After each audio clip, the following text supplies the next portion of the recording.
bienvenue dans cette première vidéo consacrée au traitement de données. Alors, tu peux trouver peut-être un peu étrange que la leçon sur les pourcentages soit dans le traitement de données et pas dans les grandeurs. Et en effet, les calculs de pourcentage auraient très bien pu se retrouver dans la section grandeur parce que, encore une fois, on ne va utiliser que des fois ou des divisés parce que prendre un pourcentage d'une grandeur, c'est se retrouver avec une grandeur qui est proportionnelle à la grandeur de départ. Je ne sais pas si je me suis bien fait comprendre. Enfin bref, par contre, il y a des arguments aussi pour que le pourcentage se retrouve dans le traitement de données, parce que qui dit traitement de données dit statistique, dit graphique, et on va souvent utiliser les pourcentages pour représenter des graphiques, notamment circulaires, ou alors pour comparer des grandeurs entre elles. J'ai dit le mot grandeur. Mais pour comparer en tout cas des données, chercher la fréquence par exemple dans un tableau statistique, c'est un pourcentage. Voilà, donc je ne savais pas trop, je ne savais pas trop le mettre. Si, moi je voulais le mettre à traitement de données, donc je l'ai mis dans les traitements de données. Et c'est donc une petite vidéo assez simple qui commence cette section. Donc comme tu l'as bien compris, on va parler pourcentage. Alors, le pourcentage, premièrement, petit A, on va parler un peu des écritures du pourcentage. Alors la première écriture, 25%, c'est celle qu'on retrouve, tu risques de trouver ça dans l'énoncé, ça tu connais cette écriture-là depuis longtemps. Elle ne va pas être très intéressante, mathématiquement parlant.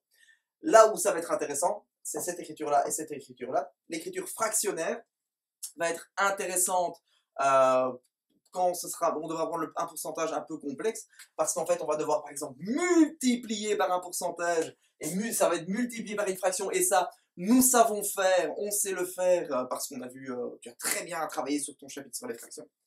Donc ça peut être soit une fraction, et ça va être utile lorsqu'on veut multiplier des choses un peu plus compliquées, ou alors on l'a sous la forme d'un nombre rationnel, et là en fait on a 25%, 25 centièmes, 25%, donc 25%, 25 centièmes, 25 centièmes, 25 centièmes, 0,25. Et là ça va être intéressant pour calculer, donc on va avoir des calculs à la calculatrice, tu verras qu'on prendra par exemple, qu'on va augmenter ou diminuer d'un certain pourcentage. Bref, point pas très important, mais un peu quand même.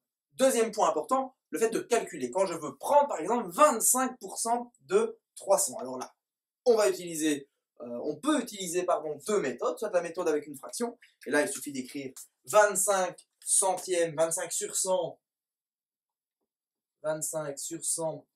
de 300, et comme je te l'ai déjà dit dans le cours sur les fractions, c'est fois 25 sur 100 fois 300, et 25 sur 100 fois 300, je fais d'abord 300 divisé en 100, ça me fait 3, et 25 fois 3, ça me fait 75.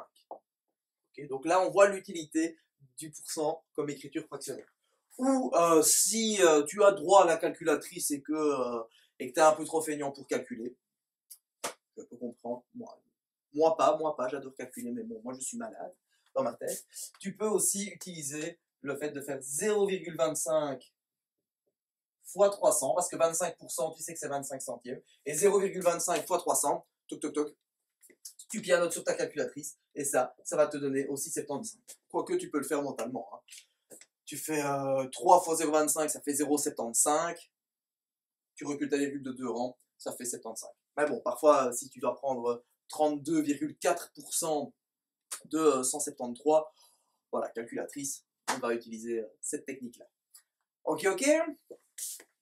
Troisième point C, augmenter ou diminuer. Alors, pour augmenter ou diminuer d'un certain pourcentage, il faut garder bien à l'esprit que 100%, le nombre 100%, c'est 1. Hein, d'accord? C'est 100 sur 100. Et que donc, si je veux augmenter de 25%, d'accord? Augmenter de 25%, je vais devoir prendre 25% en plus que 100%. Donc, je vais devoir prendre 125%. Petite déduction. Si 100% c'est 1, si 25% c'est 0,25, et bien 125%, ça va être 1,25. Et donc pour augmenter de 25% une quantité, donc si je veux augmenter 300 de 25%, ben je vais devoir faire 1,25 fois 300. Et ça va me donner 375. Tu fais sur ta calculatrice, pop, pop, pop, et tu vas avoir 375. Et donc, on voit qu'est-ce qu'il a suffi de faire. Il a suffi de faire 1 plus 0,25. Et là, tu retrouves tes 25%. D'accord? Si j'avais voulu augmenter de 3%, c'était 103%. Et donc, ça aurait été 1,03. Donc 1,03 de 300. Rapidement de tête, ça m'aurait fait 309. Je dis pas de bêtises, hein, 3% de 300, 1% de 300, c'est 3. 3%, c'est 9, donc 309. Ok. De la même manière, si je veux diminuer de 25%, si si 100% c'est 1, si j'enlève 25%, je me retrouve avec 75%. Et donc ça fait 0,75. J'ai bien 1 moins 0,25. Ok? Et là, 75% fois 300, ça va me donner 225. Même chose, quand tu as des calculs comme ça, tu pianotes sur ta calculatrice. Voilà, voilà. Dernier point, et c'est peut-être le point le plus important et qu'on a le plus de mal malheureusement à retenir, c'est quand je veux transformer une grandeur en pourcentage, quand j'ai deux grandeurs brutes et que j'ai, voilà, je sais que j'ai, on m'a enlevé le problème, hein, voilà, j'avais quelque chose qui coûtait à la base 300 €, ça coûtait 300 €, je l'ai payé en fait, je l'ai payé 75 € en moins. Quelle a été la réduction en pourcent? Donc, combien de pourcents 75 € représente par rapport à 300 €? Et bien là, il faut prendre la valeur dont je recherche sa valeur en pourcentage, divisé par le total. Donc en dessous, j'ai le total. Et ça, 75 divisé en 300. Je divise en 3. 25 sur 100. Et 25 sur 100, c'est 25%.